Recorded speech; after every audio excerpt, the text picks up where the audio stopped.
नमो आयरियाडम नमो वच्छायाडम नमो लोए सवसाहुडम। चलते फिरते तीर्थ हैं हरते सब संताप, हम तो बस इतना जानते आप सरीखे आप, हम तो बस इतना जानते आप सरीखे आप। कुंडलपुर के बड़े बाबा की मूल नायक अत्सकारी चमत्कारी सर्वरोगहारी मनोहारी श्रीवास पूज्य भगवान की, परम पूज्य आचार्य भगवान गुरुदेव शेखर विद्यासागर जी महामुनिराज की, परम पूज्य मुनि शेखर विमल सागर जी, अनंत सागर जी, धर्म सागर जी आदि समस्त 3 कमलों करुण मुनिराजों की।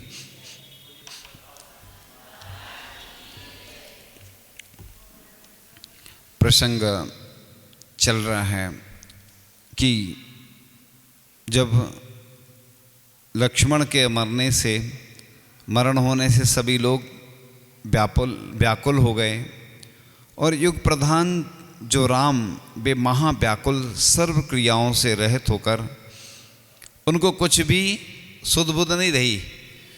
किसी अपने प्रिय का मरण जब हो जाता है तो व्यक्ति फिर भोजन करना खाना पीना सब भूल जाता है, ऐसी स्थितियां बनती हैं। लक्ष्मण का शरीर स्वभाव से महासुंदर कोमल सुगंध सहित था, मरण के पश्चात भी जैसा का तैसा ही है।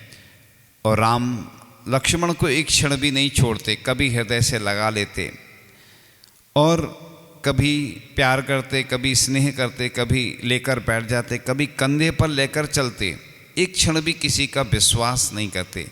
जैसे बालक के हाथ में अमृत आए वह भी कठिन पकड़ कर रखे, ऐसे राम महाप्रिय भाई लक्ष्मण को पकड़कर रखें और अनाथ एवं दीन की तरह विलाप करने लगे।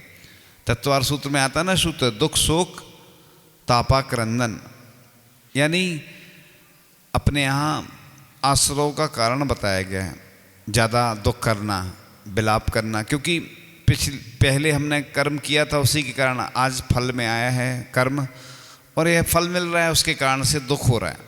और आज फिर से हम अगर दुख करेंगे तो ये आगे और बढ़ कर के आएगा। तो महापुरुषों के साथ भी देखो कैसी कैसी स्थितियां निर्मित हो जाती हैं। तो यह तुझे क्या योग्य है जो मुझे छोड़कर तूने अकेले ही भागने की कोशिश की। मैं तेरा वियोग एक क्षण भी सहन करने में समर्थ नहीं हूँ। यह बात क्या तुम नहीं जानते हो? तुम तो सब बातों में महाप्रवीण हो, मेरे मन की बात जानने में तुम दक्ष हो। अब मुझे तुम दुख में डालने का काम क्यों कर रहे हो? हे बालक, एक बार मुझे तेरी अमृतमयी वाणी पिला। तुम तो महाविनयवान थे, बिना अपराध मेरे से क्यों क्रोध किया? हे नारायण, अभी तक कभी भी मेरे से मान नहीं किया, अब तुम कुछ और ही हो गया। बता मैंने क्या किया जो तुम मेरे से रूठ गए? तुम तो हमेशा मेरा विनय करते, मुझे दूर से आते देख खड़े हो जाते और मेरे सन्मुख आते मुझे सिंहासन पर बैठाकर तुम भूमि पर बैठते। अब यह तुम्हारी क्या दशा होगी? मैं अपना सिर तुम्हारे पैरों में रखता हूँ। बड़े हैं लेकिन सब कुछ तैयार करने को है, तो तुम नहीं बोलते? तुम्हारे चरण कमल चंद्रकांत मणि से अधिक ज्योतिवान, जो देव विद्याधर सभी आकर नमस्कार करते हैं। सुग्रीव आदि सभी राजा रामचंद्र जी बलदेव से विनती करते, हे स्वामिन, अब वासुदेव के शरीर का दाह संस्कार करो। तब श्री रामचंद्र जी को यह शब्द बहुत अनिष्ट लगे और क्रोध कर कहने लगे, तुम अपने माता पिता पुत्र पौत्र आदि सबका दाह संस्कार करो। जैसे अपन को कोई ऐसा बोल देना तो एकदम से, हाँ, गुस्से में होता ना कोई व्यक्ति तो शांत रहो, अपन धीरे से निकल जाओ। बोलते ना जब कोई गुस्से में हो तो बोलो नहीं, क्योंकि वो क्या बोल दे, क्या जवाब दे दे। बीमार व्यक्ति हो, उपवास वाला व्यक्ति हो, तो कभी भी जैसे कोई काम करना हो तो जब उस भोजन आदि कर ले तब बोलो, क्योंकि मूड अच्छा होता है उस समय। कोई बीमार है इसलिए बीमार को देखने जाओ, अच्छी अच्छी बातें करो, उसकी चिकित्सा करो, भैयावृत्ति करो, अच्छी बातें करो, नेगेटिव बात नहीं करो उसके सामने, नहीं तो उसको गुस्सा आता है।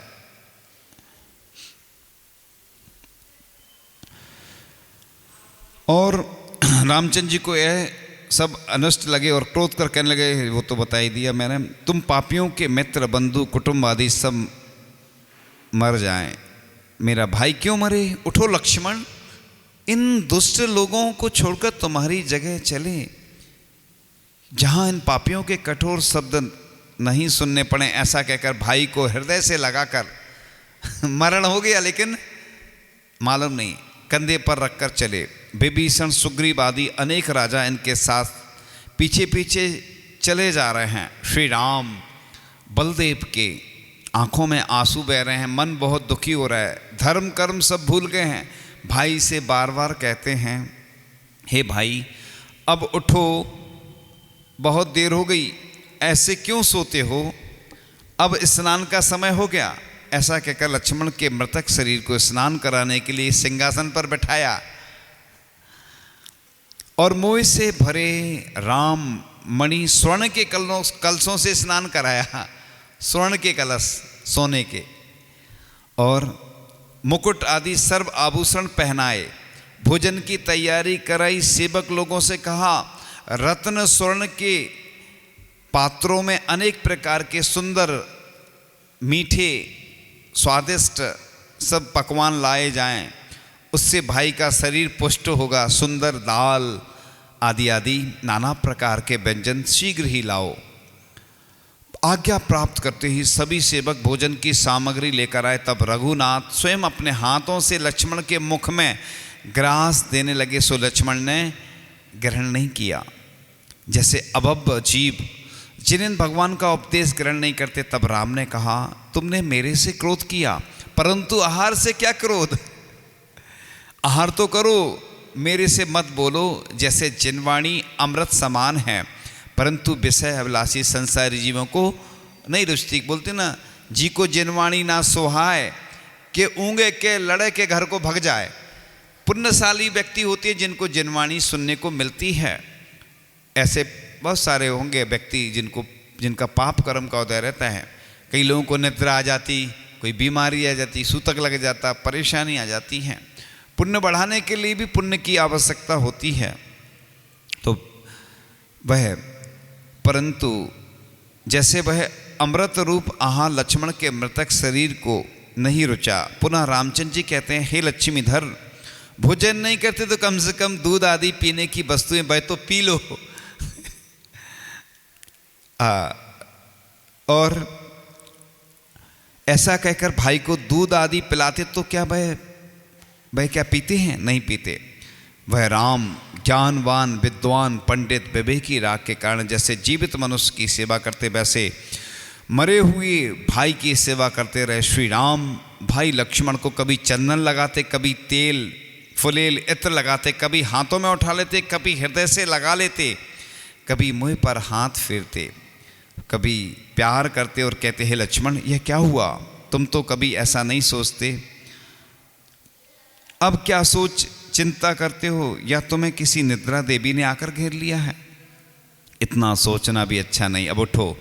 इस प्रकार इसने रूप ग्रह से ग्रसित बलदेव अनेक चेष्टाएं भाई के लिए कर रहे हैं।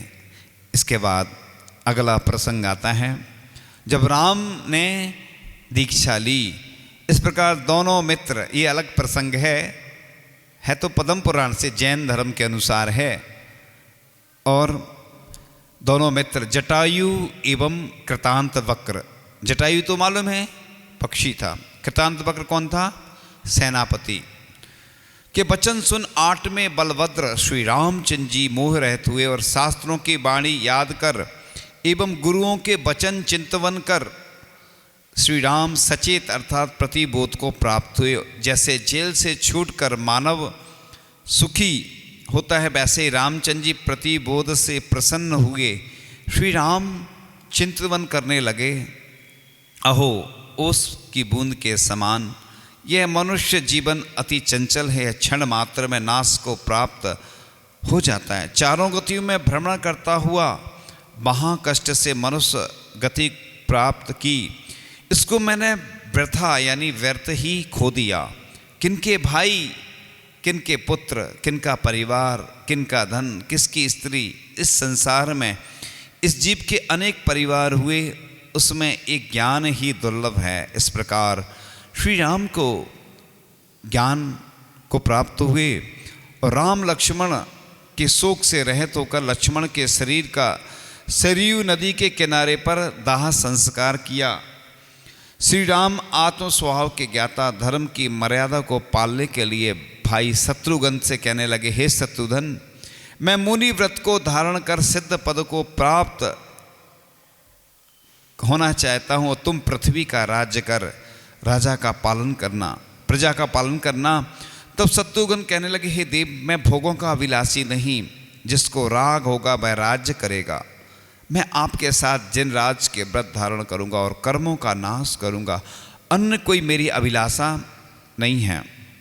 और रामचंद्र जी शत्रुघ्न के बैराग रूपी वचन सुन उसको राज्य एवं परिवार से विरक्त जान एक क्षण विचार कर अनंग लवण के पुत्र को राज दिया, है ना। अनंग लवण कौन थे? लव कुश थे ना जो, हाँ, उसके पुत्र को अनंग लवण।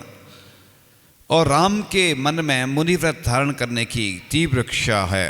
उसी समय अरहदास सेठ आए, उनसे श्री राम चतुर्वद संग की कुशल मंगल पूछने लगे। तब सेठ ने कहा, हे देव, आपके कष्ट से मुनियों का मन भी दुखरूप हुआ। यह बात कर ही रहे थे कि उसी समय ऐसा समाचार आए कि श्री मुनि सुब्रतनाथ के वंश में उत्पन्न हुए चरण रिद्धिधारी श्री सुब्रत स्वामी महाव्रतों के धारी काम क्रोध को नाश करने वाले पधारे। यह सुनकर श्री राम महा आनंद से रोमांचित हो गए, नेत्र कमल फूल गए। अनेक विद्याधर भूमि गोचरी राजाओं सहित 8वें बलभद्र श्री रामचंद्र जी के मुनि बनने के लिए सुब्रत मुनिराज के निकट गए। वे मुनिराज महागुणों के धारी थे, उनके अनेक शिष्यों के वह स्वामी थे। उनके चरणों में जाकर प्रदक्षिणा देकर हाथ जोड़ शीश झुकाकर नमस्कार किया। साक्षात मुक्ति के कारण महामुनिराज उनके दर्शन कर अमृत के सागर में मग्न हुए। परम श्रद्धा भक्ति विनय वैराग्य पूर्वक मुनिराज से श्री रामचंद्र जी ने जिनेन्द्र भगवान की दीक्षा प्राप्ति के लिए विनती की, हे योगी सरों केंद्र, मैं संसार के प्रपंच से विरक्त हुआ आपकी शरण को ग्रहण करना चाहता हूँ। आपके प्रसाद से योगी स्वरों के मार्ग में विचरण करना चाहता हूँ। इस प्रकार श्री रामचंद्र जी ने गुरु से प्रार्थना की। तब मुनिराज कहने लगे, हे नरेंद्र, आप इस बात के योग्य ही हैं। इस संसार में क्या सार पदार्थ है, इनको छोड़कर तुम मुनि धर्म रूपी समुद्र में अवगाहन करो। यह जिनराज का मार्ग अनादि सिद्ध बाधा रहित अविनाशी सुख को देने वाला है, उसको आपके जैसे बुद्धिमान ही धारण करते, ऐसा मुनिराज ने कहा। तब राम संसार से विरक्त महाप्रवीण जैसे सूर्य सुमेरु की प्रदक्षिणा करता है, वैसे रामचंद्र जी मुनिराज की प्रदक्षिणा करने लगे। महावैराग्य उत्पन्न हुआ है। वैराग रूपी वस्त्र पहने कर्मों को नाश करने के लिए कमर कसकर तैयार हुए। आशा रूपी बंधनों को तोड़ स्नेह रूपी पिंजरे को जलाकर स्त्री रूपी बंधनों से छूट हार कुंडल क्यूर करदनी भुजबंद आदि सर्व आभूषणों को निकालकर तत्काल ही वस्त्रों का त्याग किया। परम तत्व ज्ञान में लगा है मन उनका। वस्त्र आभूषण ऐसे छोड़े जैसे जीव शरीर को छोड़े। अपने कोमल हाथों से केशलोंच किया। श्री राम अष्टम बलभद्र समस्त परिग्रह को छोड़कर मुनि दीक्षा ले पंच महाव्रत धारण कर पंच समितियों का पालन करते हुए 3 गुप्ती रूपी गढ़ में पद्मासन से विराजमान हुए। मन वचन काय दंड को दूर करने वाले 6 कायक जीवों के मित्र, सप्त भय रहित 8 कर्मों के शत्रु, नवकोटि से ब्रह्मचर्य व्रत के पालक, 10 धर्म के धारी श्री वत्स लक्ष्मण से सुशोभित हैं। उर स्थल जिनका गुणों के आभूषण संपूर्ण दोषों से रहित आत्मरूपी तत्व ज्ञान में दृढ़ श्री रामचंद्र जी महामुनि हुए। तो इस प्रकार से यह बहुत अच्छा प्रसंग आज आप लोगों को सुनने में आया कि किस प्रकार से यह वैराग्य का पल उपस्थित हुआ। इस प्रकार से एक और प्रसंग बहुत अच्छा आता है कि महावृक्ष नाम विद्याधरों का राजा लंका में निष्कंटक राज्य करता था। विद्या बल से समुन्नत वह राजा एक समय अंतापुर के साथ कीड़ा करने के लिए बड़े वैभव से उस प्रमद वन में गया, जो कि कमलों से आच्छादित वापिकाओं से सुशोभित था, जिसके बीच में नाना रत्नों की प्रभा से ऊंचा दिखने वाला कीड़ा पर्वत बना हुआ। ये शॉर्ट एंड स्वीट चल रही है, शॉर्ट एंड स्वीट, क्योंकि लोगों को क्या है आजकल समय नहीं रहता, कम समय में ज़्यादा देने का प्रयास किया जाता है। जब भोजन करने का समय नहीं हो तो फल या जूस से पूर्ति की जाती है। उसी प्रकार से यह शॉर्ट एंड स्वीट ये शुगर कोटेड टैबलेट कड़वी दवाई को चाशनी के साथ या शुगर कोटेड करके दिया जाता है। तो इस प्रकार से खिले हुए फूलों से सुशोभित वृक्षों के समूह जिसकी शोभा बढ़ा रहे थे।